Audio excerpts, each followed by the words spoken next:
Pat. Maureen, let's see. Andrea is from outside of Chicago, a lovely town called Elgin. Anaki is in Georgia. Um, Ray is in Washington Heights. Maureen is near farm country, near the Redland in Miami. Pat is in Forest Hills. Gail and Tom are in Port Orange. Cecilia, I don't know if you saw a picture of Cecilia's son in the weekly. We ran it twice. Mikey aced in the first sitting his master's in electronic Yes, I saw it. Thank you. yeah, and the first time nobody, I mean, I don't think he's ever done that the first time sitting. Just did often. He's just brilliant in this. Danny Sorkin is in Forest Hills. Pat can care. By the way, has a piece of information that you all need to know. She's here from Miami. Pat can care through an interesting I don't know what else to call it. I'll just simply say you need to know that your little toe has bones. I don't know if any of you knew that your little toe has bones. 9,222. I may have gotten that wrong, but your little toe has bones, and it gets very annoyed when bumped. Just I'm going to tell you, that's all I'm going to tell you. You had bones in your little toe. Bobby Vance is with us this morning, and he's up in Kissimmee. So let's say good morning to everybody, and let's do some announcements as we get going here. First of all, we have had 4 Sundays in a row. We only do this a couple of times a year. Larry was with us, if you might recall, on the first Sunday in April, and I'll be putting these together, by the way, in a package. Did you now get together, put them in a package so you could all get all 4 URLs with us. Secondly was Tracy for Palm Sunday. Kenneth was with us for Easter, and Andrea's with us for Easter +1. And we'll put these all together in a package once we've got Andrea set up too. In May, Michelle and Andrea are with us again. In June, Kenneth is going to be with us, and Bobby Vance is going to be with us in June as well. And then Tracy and I will sit down in the next week or so and be plotting out in pencil where we're going to go for the next 6 months. And I say in pencil. So Judy Homer had an excellent article on social justice. We're going to reprint that again on Monday or Tuesday. We are a part-time congregation, which does not give us chances to do as much in social justice as others do, but we can certainly empower individuals or groups of individuals, and I think you'll love what Judy put together. We're going to try to do something. I hope this works out. We're going to send everybody several emails asking if you would like a regular check-in for pastoral care. What we have been doing to date is nice, but it's scary. We've been using my intuition to check in, and it's been pretty good. I have a book this thick of people that I have seen since January, and I just share this with you without getting into, look at all this. These are all the people I have seen since January, and that's multiple times. Now that is really good, but that's not a way to function. And so we would like to have a list of people who would like a regular check-in so that Tracy and I can begin to follow this in a more orderly way. Because I'm glad I've got an intuition that's really good about checking in and stuff, but that's not really a way it should function. So we're going to ask you if you would like check-ins on a quarterly basis. We'll do that. And remind you, we'll put out our numbers again if you need to get in touch with us, if you need to speak with us ASAP, that's easily done. We want to be sure that people understand pastoral care is absolutely essential. Okay, there were tons of pics in the weekly. We sent it out twice. I hope you have a chance to look at them. There were a lot of pictures. Pam is with us as well. Pam is also from Forest Hills. Pam is from Forest Hills. Danny's from Forest Hills. Pat Sullivan is from Forest Hills. Gail and Tom are from Port Orange. Bobby Vance from Kissimmee. Patricia from Miami. Maureen is near farm country. Cecilia is right here in Miami. Ray Rolders is in Washington Heights. Anaki is up outside of Atlanta. And Andrea is in Elgin, Illinois. Digit is in the metropolis of Oldsmar, a mighty metropolis on the very northern end of the Tampa Bay area. And I am living here, and the hand is here with us today too, who is going to Scotland in a couple of days. He's going to hear English spoken like none of us are used to hearing it spoken. All right. I'd like to, oh, where is my candle? Excuse me, excuse me, excuse me. I've got to get the candle. Hold on a minute. Hold on.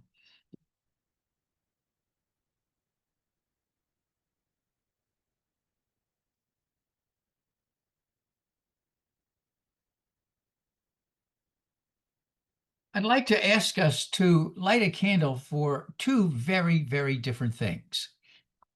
Number one, it is very, very clear in looking at people who have been deported that a lot of people are citizens who've been deported.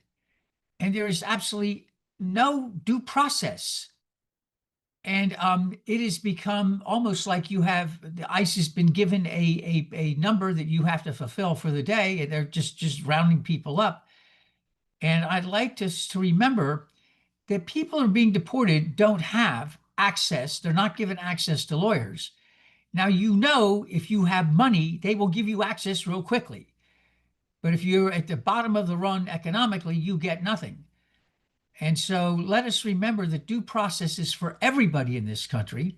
And there's a due process outline for people who, before you get deported, you have to meet with a judge, you have to do this, you have to do that. It's part of the law. So those who are all for law abiding by the law, and I'm one of them, then you need to do it. You just can't say, well, in this case, we'll look the other way. That doesn't work. And that's what's been happening. So I want us to light a candle for due process that covers everybody like it's supposed to. And then in all of the stuff that's been going on in the last 4 months, I want you to think of in your hearts government workers who have been fired. No, nothing. No due process, just been fired because a group of 70 some people who are under 30 years old go in with an logarithm in their laptops and off they go. These people have real feelings. They have families to support, and nobody seems to be paying attention to that. What about the government workers that are left? We need to remember those. And finally, in all of this anxiety, I want you to remember there are lots of people who are very lonely, who feel that nobody is paying any attention to them, nobody cares about them. And it is absolutely essential we remember them too. So for due process for everybody, for remembering our government workers, and for remembering those who are deeply, deeply just alone and just lost, no affirmation or anything, I want us to light a candle, if we could, for all three and keep them close to us in our hearts. One final thing, we had a lot of innocent people die in an explosion in Iran. It looks like stored chemicals was the result. That happened in Beirut, Lebanon a few years ago, and also a lot of people died. It doesn't make any difference what country people are from. When innocent people die, we remember them. We remember them. May we remember those. Amen. I would ask those of you to read with me the call to worship, if you would.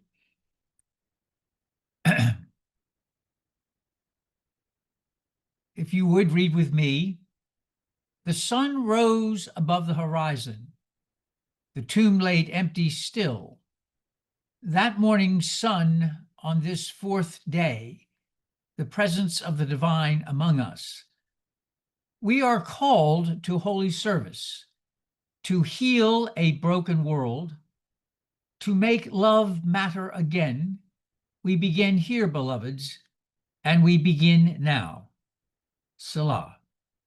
And if you would, those who would wish, read with me a morning prayer. Lord, hear my prayer. Today let me rewrite. My mind is filled with falsehoods about you. Give me the courage to delete the rotten first, second, and third, and 100 drafts that deny you, that blame you, that slander you. It is time.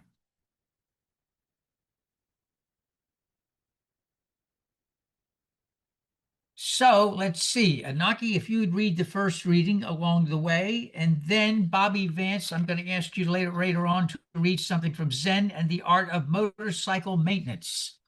Yes, you heard that. Okay, Naki, if you would please, the first reading along the way. Along the way, derived from Luke 24:13 to 35. Two people were traveling along the road out of Jerusalem to Emmaus, a town about 7 miles away. They traveled together for companionship and protection, for the road was known to harbor many dangers. As they walked, they discussed the many events that had transpired in Jerusalem over the previous week. A third man walking near them overheard the conversation. "What events are you talking about, friend?" the third man asked. Both men looked saddened by the question, and Cleopas spoke up. "Do you perhaps live under a rock and have missed all that had happened?" The stranger replied, "What things?" They both replied, "The things about Jesus of Nazareth, a prophet and a teacher, powerful in the favor of God. He was crucified 3 days prior, but now his body is gone, stolen perhaps." They approached Emmaus, where the home of Cleopas was, and the third man continued forward, as if to leave the other two behind. They begged him to stay, at least for the night, for the road was more dangerous at night. They took supper together, with the third man breaking a loaf of bread after giving thanks. Cleopas and the other, they recognized the third man as Jesus of Nazareth, the very one they believed lost. Amazed, they said to each other, are our hearts not burning within us?"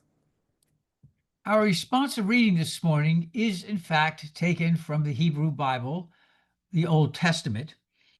I think if you've not seen this before, you'll be amazed at the number of people who claim they love the Bible, and yet when they get a passage like this, are absolutely gobsmacked it's actually in the Bible.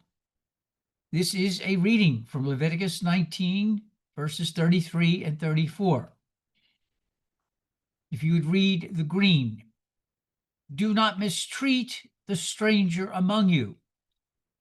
As we were welcomed, so we welcome all who seek shelter. Will you love them as you love yourselves? We will. Our ancestors who were once strangers in strange lands demand nothing else. Will you love your neighbors, whoever they are, wherever they are? We shall build the beloved community, one welcome at a time. Selah." And Bobby Vance, thank you for reading the next reading. Mountains should be climbed with as little effort as possible and without desire. The reality of your own nature should determine the speed. If you become restless, speed up. If you become winded, slow down. You climb the mountain in an equilibrium between restlessness and exhaustion. Then, when you're no longer thinking ahead, each footstep isn't just a means to an end, but a unique event in itself. This leaf has jagged edges. This rock looks loose. From this place, the snow is less visible, even though closer. These are the things you should notice anyway. To live only for some future goal is shallow. It's the sides of the mountain which sustain life, not the top. Here's where things grow. Thank you, Bobby. Thank you.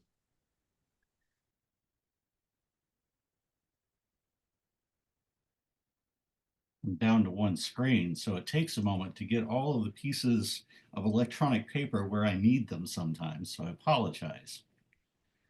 But a while back, I promised you a story about hearing the voice of God. And now it's time to tell that story, sort of. The 3rd of January, 1992 was a day for the ages. I woke up at some obscenely hour that morning, and instead of returning to school like all of my peers, I went to the dentist. The dentist then efficiently pulled all 4 of my wisdom teeth, entitling me to a long weekend in the living room recliner, doped up on narcotics. The soundtrack to which was Pink Floyd's Momentary Lapse of Reason on my early birthday present, a Sony Discman. And as far as formative experiences go, that's a pretty spectacular one. Momentary Lapse is still my favorite Pink Floyd album, and I have discovered that I very much prefer my Pink Floyd to be without Roger Waters, for reasons. 4 days later, I ate my first solid food. It came in the form of an oven-cooked frozen hamburger, and it was the cheap square kind, covered in barely melted cheese and served only with ketchup. I didn't care. That hamburger was manna from heaven, and I attacked it like a starving dog on a bone, like a starving person in the desert, like someone eating their very last meal. It was that kind of formatively delicious, transcendently delicious, if you will, and this is where the story begins. I ate that burger in a retreat center cafeteria, which was the host site for Chrysalis Flight number 7 in Louisville, Kentucky. And if you arrived at the retreat center before 6 p.m. on Thursday, you were fed as part of the hospitality covenant that governs the larger Emmaus community. Nobody was promised food, but it was always there, from whoever wanted it or needed it with absolutely no questions. And that food was good food. The literary arm of the United Methodist Church, the Upper Room, had developed a series of retreats based on the Catholic Cursillo movement. Those retreats are called the Walk to Emmaus, and thematically they follow the verses in our first reading. The Chrysalis Flight is the senior high school age version of the Walk to Emmaus. Very much a coming-of-age event, a Chrysalis Flight holds at its theological core transformation rather than the walk's themes of discipleship. And I, along with the other 6 of my church's youth group who were high school seniors, all 7 were moving from childhood into adulthood, and that messy middle of which is fluid. We would eventually and inevitably emerge as adults, and we were no longer caterpillars, but we weren't yet butterflies. We were just a bunch of goo stuffed into an increasingly too small shell. Plot twist, our UU youth experienced the same thing during their bridging ceremonies. Methodists, though, in part thanks to their Anglican roots, have always done well in using ritual to mark the important transitions in life. This is true for us here at All Souls, as we are a liturgical community built on UU values and bound by the covenants of stewardship and discipleship. But I digress. Let's rewind the clock back to 1992. Where in that retreat center cafeteria, I ate dinner with my dad and my pastor, the Reverend Dr. Henry N. Oakes. Dr. Oakes had sponsored me and my dad had transported me. Eventually, he would go on his own walk, but that's his story to tell. And on the retreat, we did retreat things as you would expect. I am still 33 years later, bound by a covenant to not reveal the inner workings of the retreat, and I willingly honor it. But I can tell you this. Throughout the retreat, we heard a series of talks aimed at different parts of our lives. And one of those talks was on Saturday night, a talk that gently encouraged us to be still, to hear, to listen for the silence behind the noise, the voice speaking in the darkness, to wait for the answer arriving before we ask the question, to rest on a rock in a raging river, drying in the sun, to bear witness as life, the universe, and God, however we define her, invite us to join her. To listen for the ask again after we say no. Because we're scared, hungry, tired, sleepy, worn out, or because we no longer believe. And to forgive ourselves when we forget any of these things, and more, to first show ourselves compassion, because that's how we learn to do it for others. The talk's heart mentioned two great guardrails in life, poles between which we bounce and spin. This is the first, believing you are someone special. And this one is the second, which is like it, believing you are nobody.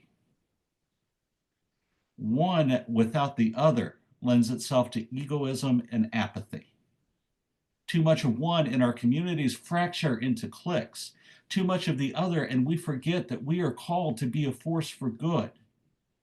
That in this instance, it's okay to ride the middle ground as individuals or as a community, and that it is hard, but this is the way. A friend of mine reminded me that theology is best done as a community activity. She also said that we collectively often forget this, and that we should proactively and regularly forgive ourselves for it and begin anew in love. And when we begin anew or for the first time, and we do it in love, we begin to emerge into a world that is not yet ready for us, but needs us more than it knows.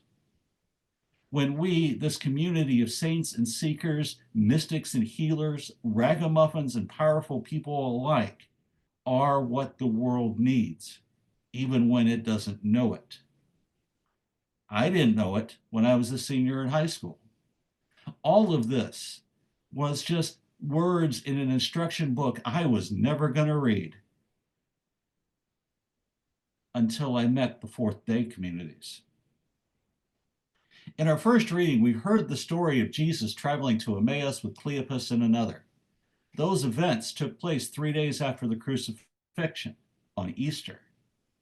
And what's important that when Cleopas and his unnamed friend headed back to Jerusalem, it was the next day, the fourth day, or if you prefer, Easter +1. I know, I won't do it again. Fourth Day communities serve as a place where theology is done communally, where symbol and meaning and happenstance become guideposts and highways, where social justice work happens because of the baked-in agape behind it and not in spite of it. We, my friends, are a Fourth Day community. And when we do theology together, we manifest capital L love. And when we manifest love, we emerge into the world. And when we emerge into the world, the universe's moral arc shifts a little bit more towards justice. And when that arc shifts, we move a little bit closer to that promised land of the beloved community. The motto of the Emmaus movement isn't pretentious. It's simple. De colores. All the colors, of the colors, in color, from color, all of it is a way to reframe ourselves into a dynamic, vibrant, inclusive whole. De colores, from the whole, for the whole, to the whole. De colores, all of the colors for all of the colors. De colores, because you can't help but smile when you say it. De colores, we emerge. Selah.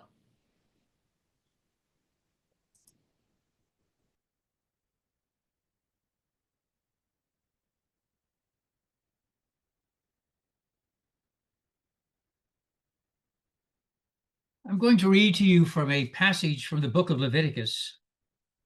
Most of my Jewish friends never visit this book and most Christians forget it exists. But I want to read to you again from the chapter Leviticus 19. It's interesting that Andrea has this. I posted it on Facebook, and would like to read to you again, chapter 19, verses 33 and 34.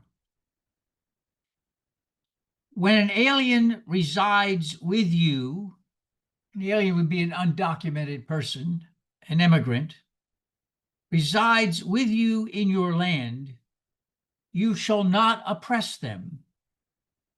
The alien who resides with you shall be to you as a citizen among you. You shall love the alien as yourself, for you were aliens in the land of Egypt. I am the Lord your God. A reminder, 2,500, 2,800, 2,900 years ago, the land of Canaan was teeming with immigrants. And a reminder that almost everybody that was coming in came from someplace else. And a reminder to the Canaanites that they too were probably once upon a time aliens in another land. The tribe of Dan, it now turns out, probably came from the Balkans. Yes, the DNA shows. So what does this mean? It means humility, kindness, compassion. And symbols are important. And for us, a symbol of humility, compassion, and welcome is found in the most simplest of things. A simple pottery plate, simple unleavened bread, a simple pottery chalice, unfermented grape juice, and a way to say to all, in fact, colors, your colors, whatever they may be, are welcome. Now and always. Come and partake and share. And for those for whom such symbolism does not always work, we always gathered afterwards. And if we were there in person right now, we would hold hands together. And I would ask you to say with me the famous words of our resident theologian in spirit, Winnie the Pooh. Promise me you'll remember. You are braver than you believe, stronger than you seem, smarter than you think. God didn't promise days without pain, laughter without sorrows, sun without rain. But the divine did promise strength for the day, comfort for the tears, and light for the way. And Andrea will lead us in a concluding prayer.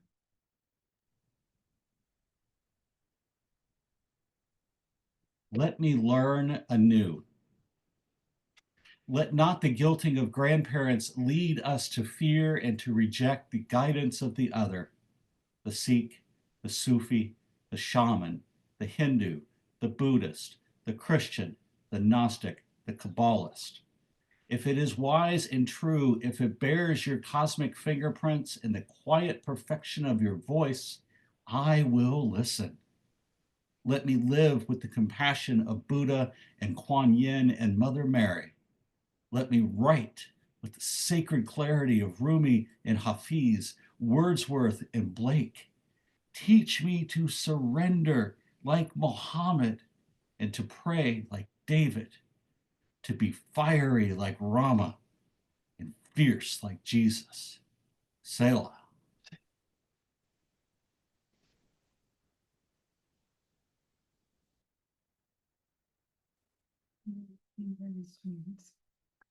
In honor of the last song, our Irish and Hindu blessing. Now may the road rise to meet you, and may the wind be always at your back. May the sun shine warm upon your face. May the rains fall gently and softly upon your fields. And when we meet again, May the divine in me greet and embrace the divine in you. May it be so. Amen. Selah. Thank you all for being here this morning. I always am amazed. Andrea comes up with instruments and music that I don't know where your knowledge of instrumentation is amazing. We saw that was a harmonium. There was a little organ. I haven't seen one of those. I can't remember seeing one. And It was a harmonium, yes. yeah. And then the other was a dulcimer, right? Hammered dulcimer. Oh, wow. Want to thank you for the Rich was playing the hammered dulcimer with what they call spoons, which can also be tiny little hammers. And a hammered dulcimer is like playing a piano soundboard. wow. Okay. I didn't know that. All right. Well, Amazing. thank you all. Let's see what we got. We want to thank Digit for being with us this morning up in Oldsmar. Anaki is from up in Georgia. Andrea is out in Elgin, Illinois. Ray Roldan, we give big hugs to from Washington Heights. Nikki Lindquist is in you're still in California? Just got back last night. Hello. Just got back last night. Okay. Gail and Tom are up in Port Orange. By the way, I want you to know that I've been calling Ted Wing to check in with him. Okay. All right. And we thank you, Bobby Vance. Bobby's minding his own business. Wham, reading something from Zen Motorcycles. I forgot things grow on the side of the mountain. That was a brilliant comment. I forgot that. Yes, it's where the stuff really grows. Thank you, Danny, from Forest Hills. Maureen is down near the Redland. Pat is in Forest Hills. Cecilia is here in Miami. Cindy and Larry are also in Port Orange. Pam is in Forest Hills. Pat Cancar is here in Miami as well. And the hand was here too. She's going to get some of that accent a little bit different. She's going to Scotland.